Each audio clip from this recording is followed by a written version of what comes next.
তোর পিঠের চামড়া আমি তুলে নেব। হ্যাট, হ্যাট, আস্তে আস্তে হাঁট বলছি, আমার মা পড়ে যাবে না।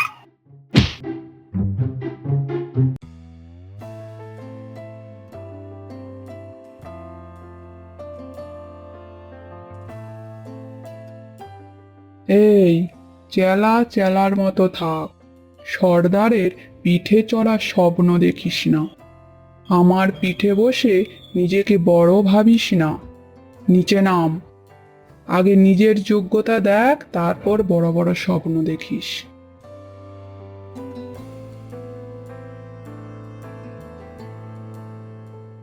যার খবর আর ইশারায় তুমি কতবার খাবারের সন্ধান পেয়েছো, আজ তাকেই এত তাচ্ছিল্য করা। যার বুদ্ধির ভরসায় পেট ভরাও, তাকেই আবার ছোট করে কথা বলা। শিয়াল মনে মনে ভাবল, উফ, রাগের মাথায় একটু বেশি বলে ফেললাম। কাক যদি সত্যি অভিমান করে, তাহলে তো আমার খাবারের খবর বন্ধ হয়ে যাবে। আচ্ছা আচ্ছা, রাগ করিস না, আমার ভুল হয়েছে। তোর মতো প্রিয় বন্ধু এ জঙ্গলে আর আমার কে আছে বল? তাই মজা করছিলাম আর কি। কেমন শেয়াল, গতকালের হাঁস ছানার খবরটা মিথ্যে ছিল না তো? একদম টাটকা ছিল। বলিস না, এত মজা করে অনেকদিন কিছু খাইনি। বুঝেছি বন্ধু, তোর মতো খবরওয়ালা পাশে থাকলে পেট ও খুশি, মনও খুশি।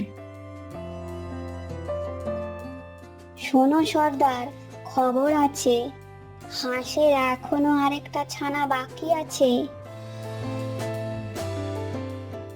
সেটা তো আমি জানি, সেদিন আমি একটা খেয়েছি, আজ ওটাকে সাবার করব। তুই আরো অন্য কোনো খাবারের সন্ধান কর, ওটা আমার আজকের আহার। ঠিক আছে সর্দার, আমি চারিদিক ঘুরে দেখি।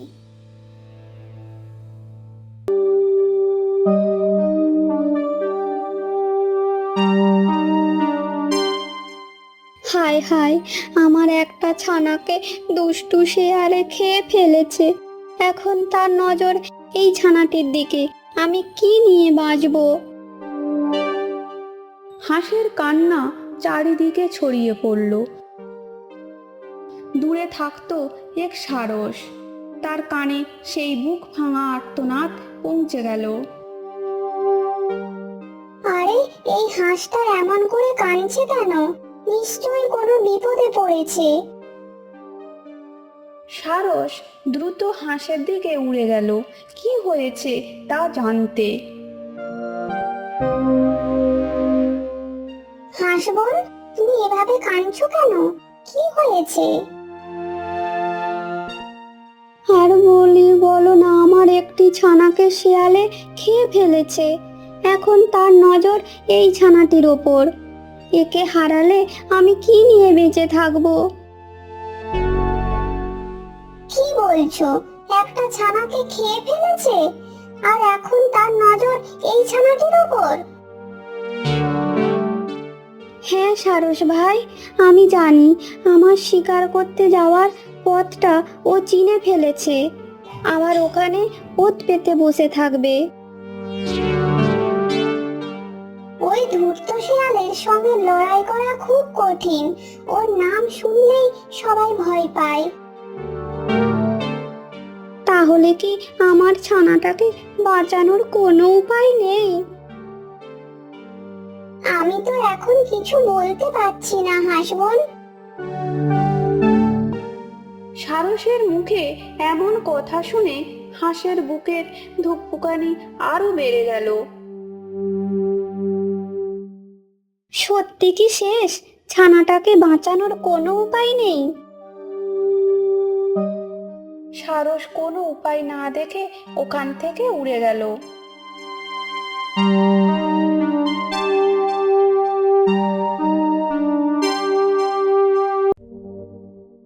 জঙ্গলের নির্জন পথে বুক ধড়ফড় করতে করতে হাঁস তার শেষ ছানাটিকে নিয়ে এগিয়ে যাচ্ছিল। হঠাৎ ঝোপটা নড়ে উঠল। মুহূর্তের মধ্যে শিয়াল এসে পথ আটকে দাঁড়ালো আর বলল, আরে হাঁস, এত তাড়াহুড়ো কিসের? আমাকে না জানিয়েই বেড়াতে বেরিয়েছিস নাকি? আমার পথ ছাড়ো, তোমার সঙ্গে আমার কোনো কথা নেই। কথা নেই, কিন্তু তোর ছানাটাকে দেখলে জিভে জল আসছে, আর আমার মন মানছে না। দুষ্টু শেয়াল, পচা শেয়াল, আমার শেষ ছানাটাকে বাঁচতে দাও, ওকে ছেড়ে দাও। শেষ ছানা? তাহলে ওটাকে যত তাড়াতাড়ি খাবো তুই তত তাড়াতাড়ি আরো ডিম দিতে পারবি, বোকা হাঁস। দয়া করো, ওকে ছেড়ে দাও, ও ছাড়া আমার আর কেউ নেই। দয়া? দয়ার দোকান আগেই বন্ধ হয়ে গেছে, ওইসব আমার কাছে কিছু নেই। কথা শেষ হতেই শিয়াল ঝাঁপিয়ে পড়ল হাঁস ছানার ওপর। নিমেষের মধ্যে ছানাটাকে নিয়ে ঝোপের মধ্যে লুকিয়ে গেল। হাঁস মনের দুঃখে বাড়ি ফিরে গেল। আজ আর শিকারে গেল না।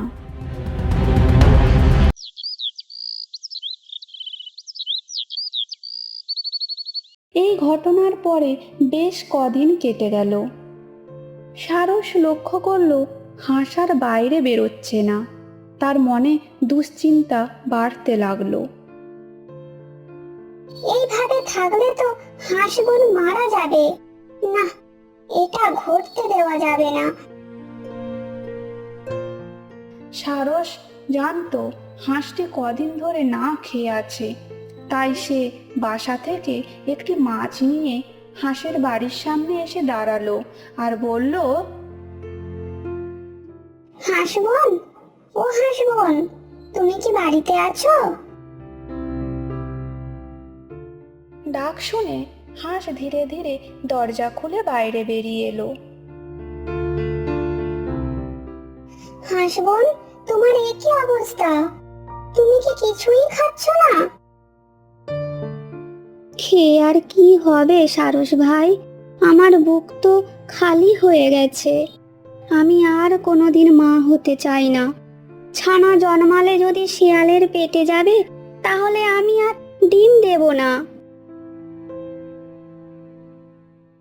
এমন কথা বলতে নেই, সব একদিন ঠিক হয়ে যাবে। আমি তোমার জন্য মাছ এনেছি, এটা খেয়ে নাও। আমার খেতে ইচ্ছে করছে না সারস ভাই। এভাবে চললে তুমি নিজে অসুস্থ হয়ে পড়বে। তোমার হারিয়ে যাওয়া সন্তানের স্মৃতিকে বাঁচিয়ে রাখবে। প্লিজ, আমার কথা রাখো। সারসের আন্তরিক অনুরোধে হাঁস মাছের কয়েক টুকরো খেয়ে ফেলল।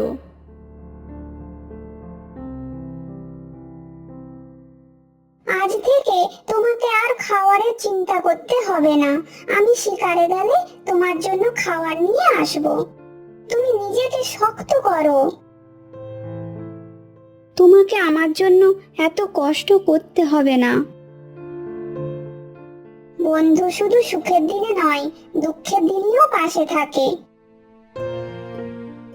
তাই আমি তোমার জন্য রোজ একটি করে মাছ আনবো। সারসের কথায় হাঁসের ভাঙা মনে আশার আলো জ্বলে উঠল।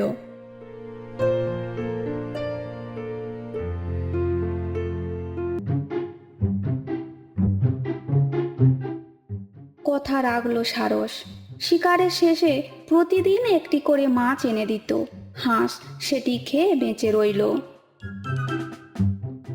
এভাবেই দিন কেটে যাচ্ছিল।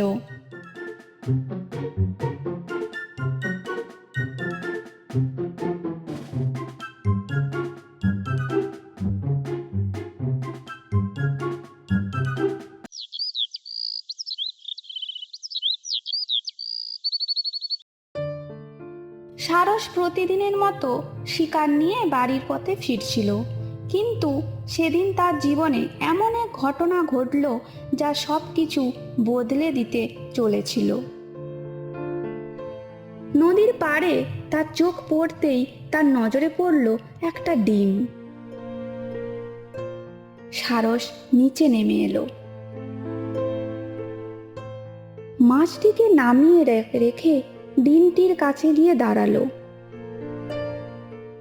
আর মনে মনে ভাবলো, এটা কার ডিম? চারিদিকে তাকিয়ে দেখলো আশেপাশে কেউ নেই। আর সারস বলল, আহা, আজ আর মাছ নয়, আজ হাঁসের বোনের জন্য যাবে এক নতুন উপহার। সে তো বলেছিল আর কখনো মা হতে চায় না, কিন্তু এই ডিম দেখলেই তার বুকের মমতাটা আবার জেগে উঠবে। চলো ডিম, আজ থেকে তুমি হাঁস বোনের মুখে হাসি ফোটানোর নতুন আশা।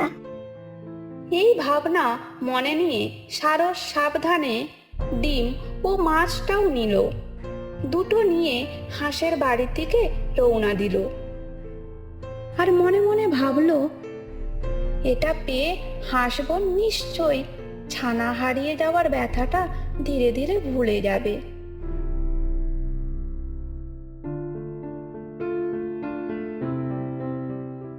হাসবোন, ও হাসবোন, আজ তোমার জন্য আমি কি এনেছি তাড়াতাড়ি দেখবে এসো।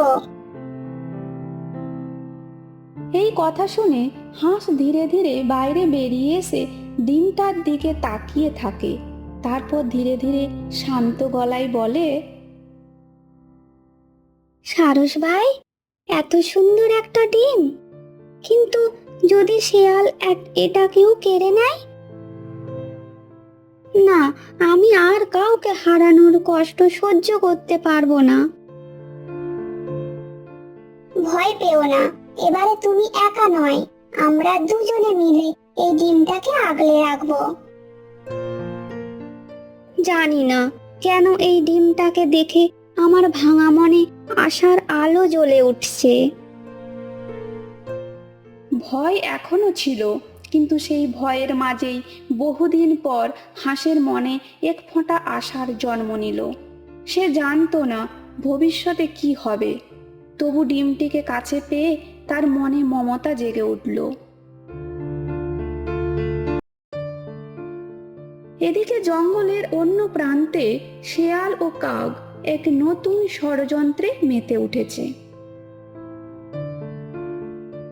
কাক, এদিকে আয়, তোর জন্য একটা গুরুত্বপূর্ণ কাজ আছে।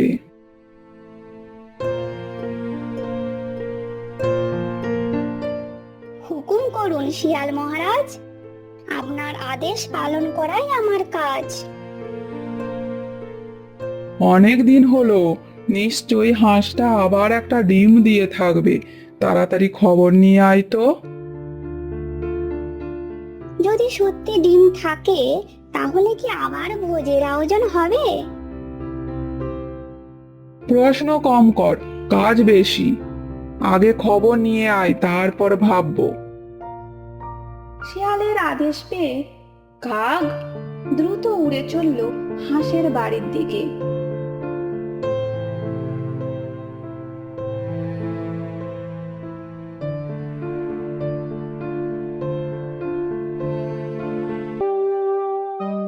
কাক নিঃশব্দে উড়ে এসে হাঁসের বাসার জানালার ধারে বসলো।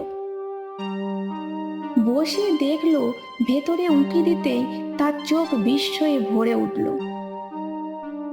হাঁসের বাসায় সত্যি একটি ডিম রয়েছে, কিন্তু ডিমটি দেখে কাকের চোখ কপালে উঠল। এ যেন কোনো সাধারণ হাঁসের ডিম নয়। কাক মনে মনে বলল, এত বড় ডিম! হাঁসের ডিম তো এত বড় হয় না, আর এর রংটা বড় অদ্ভুত। আমি তো জীবনে এমন ডিম দেখিনি। যাই হোক, এই খবরটা শিয়ালকে না জানালে চলবে না, কিন্তু ব্যাপারটা রহস্যময়। কাক চারিদিকে তাকালো, তাকে কি কেউ লক্ষ্য করছে কিনা। না, আশেপাশে কেউ নেই। আর এক মুহূর্ত দেরি না করে কাক উড়ে চলল শেয়ালকে খবরটি জানাতে।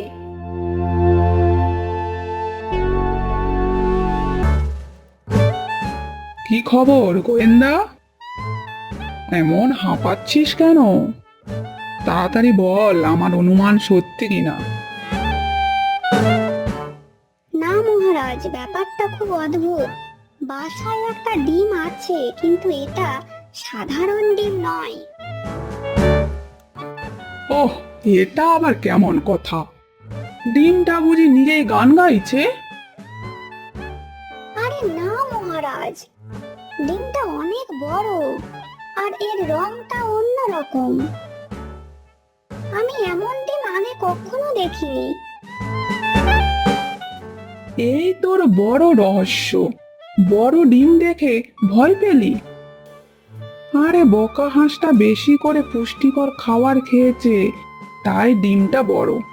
আসলে তোর ডিম খাওয়ার অভিজ্ঞতাটা কম তো, তাই তুই ভয় পাচ্ছিস।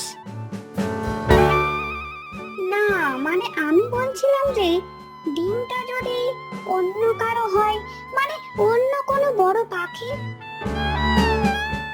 তোর কাছে ব্যাপারটা রহস্যময়, আমার কাছে ব্যাপারটা কিন্তু আনন্দের।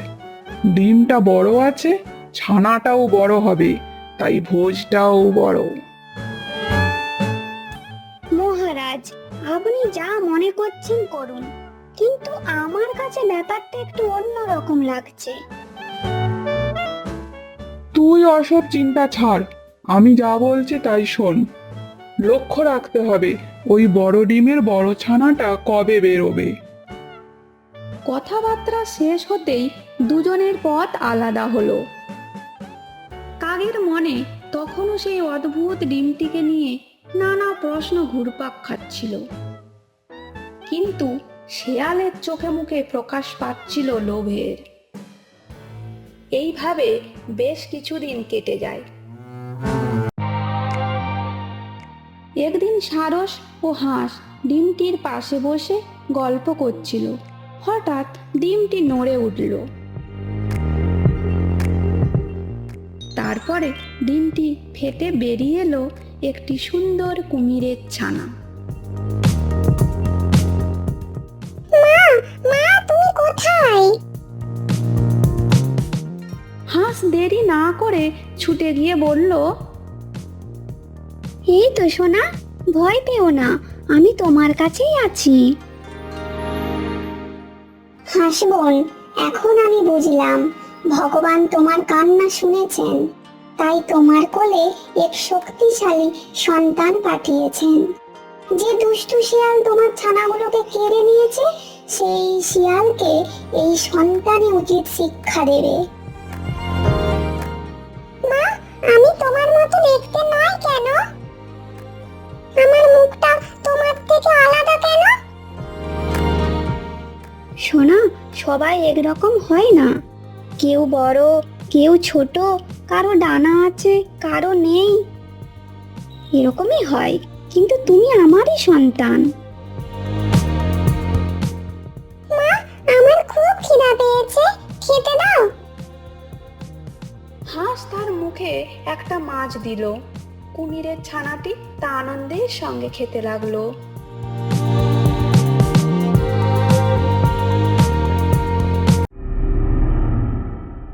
এতদিনে নিশ্চয় ডিম ফুটে ছানা বেরিয়ে এসেছে। ছানাকে নিয়ে ওকে একদিন না একদিন ওকে বেরোতে হবে। ঘরে বসে তো আর বাঁচা যায় না। আমি এই ঝোপের আড়ালে লুকিয়ে পড়ি, ও আসলেই আগের ছানাগুলোর মতো একেও ভক্ষণ করব।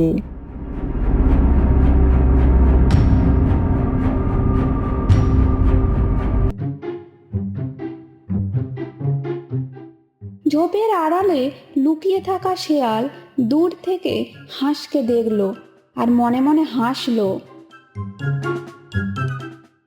নিশ্চয় ছানাটা ওর পেছনেই আছে, আমি গিয়ে ওর পথ আটকাই। ওর ছানা না থাকলে আমি আজ ওই হাঁসকে আমি খেয়েই ফেলবো।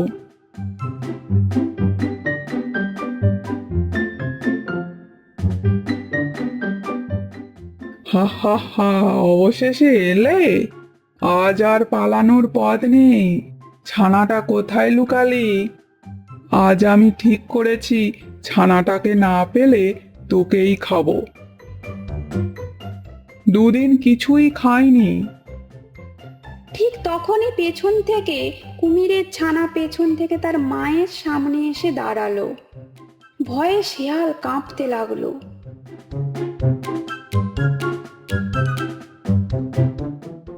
মা, আমার ভাই বোনকে কি এই শিয়ালটাই মেরেছিল? হ্যাঁ, এই সেই নিষ্ঠুর শিয়াল তোমার ভাই বোনকে আমার কাছ থেকে কেড়ে নিয়েছিল। না, মানে আমি বলছিলাম এটা বসে আলোচনা করা যাবে। যখন আমার মা কাঁদছিল তখন তুমি কোনো কথা শুনেছিলে?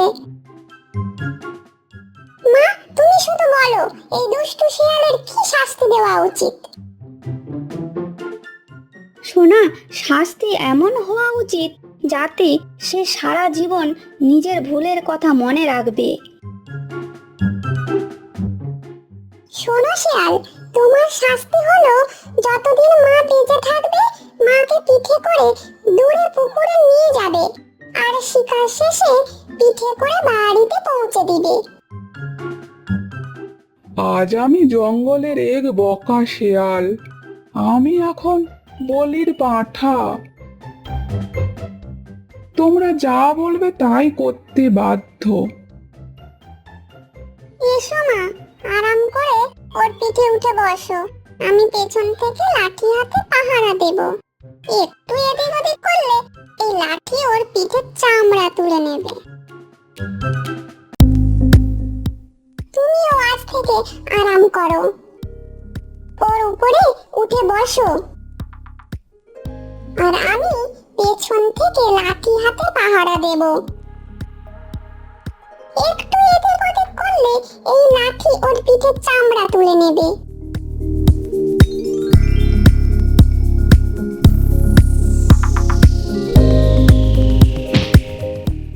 এই শিয়াল, সোজা হয়ে আঁক হাঁটো। হ্যাট হ্যাট, চল চল, সামনে এগো, কোনো চালাকি নয়। ধীরে ধীরে হাঁটো, আমার মায়ের কোনো যেন কষ্ট না হয়।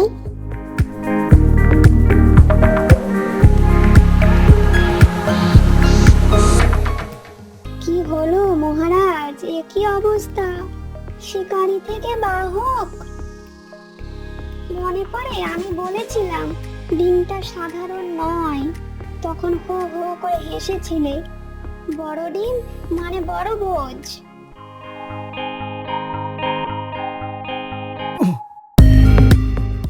ওহো, এ কি দেখি শিয়াল ভাই, নতুন চাকরি বুঝি? চল তাড়াতাড়ি, তোর পিঠের চামড়া আমি তুলে নেব। আস্তে আস্তে হাঁট বলছি, আমার মা পড়ে যাবে না। উফ উফ, আর পাচ্ছি না বাপু। যাচ্ছি যাচ্ছি। আসতে গেলে বলে জোরে চল, জোরে গেলে বলে আস্তে চল। আমি যে আর কোন দিকে যাই?